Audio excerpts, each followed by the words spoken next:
Okay, I want to make this video to just explain this sentence a little bit because this is a very classic Korean sentence that just doesn't translate. It's going to illustrate sort of one of the big differences between English and Korean, okay? And I'm not going to get real deep into it as I think it's sort of, it's a little bit farther away from the target of this program, so, but I will touch on a little bit, okay? So the sentence is, I have a lot of money, okay?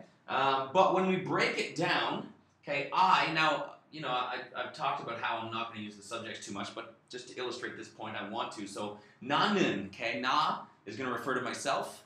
You can use 저 if you want the little bit more respectful form, okay, 저는, okay? And then 는 is our what I call our primary subject marker, or it can be our topic marker, okay? So if you think about putting myself as the topic, and then I said, have a lot of money, okay? Or he or she or whatever it might be, okay? Have a lot of money, okay?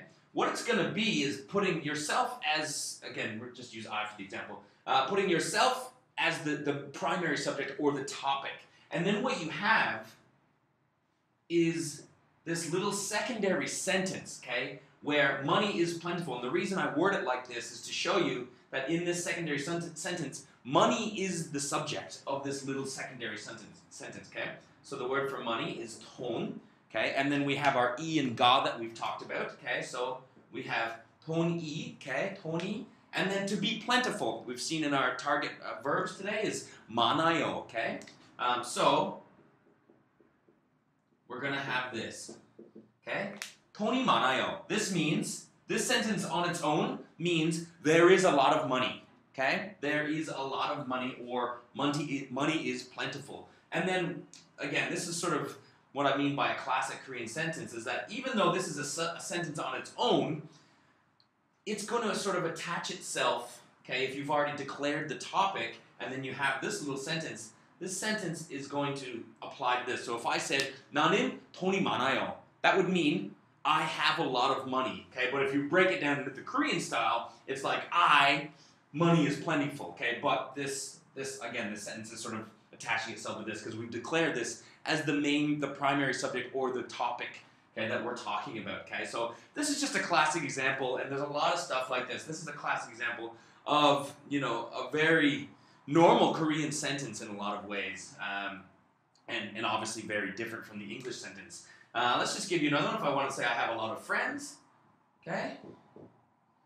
친구, excuse my writing here. 친구가, and then same. 친구가 많아요. I'm going to fix that up a little bit.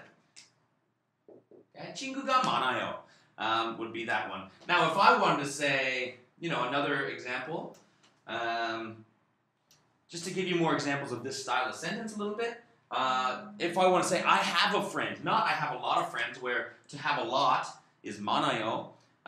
You just want to say have. 친구가 있어요.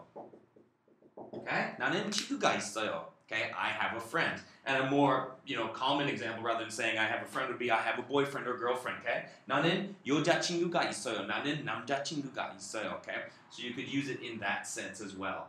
And to give you one further example, let's say we put, that girl or that guy as the subject, and you wanted to say has pretty eyes, okay? You could say 눈 is eyes, okay? 눈이, again, that's our 이 and 가 subject marker there, or secondary subject marker, if you will.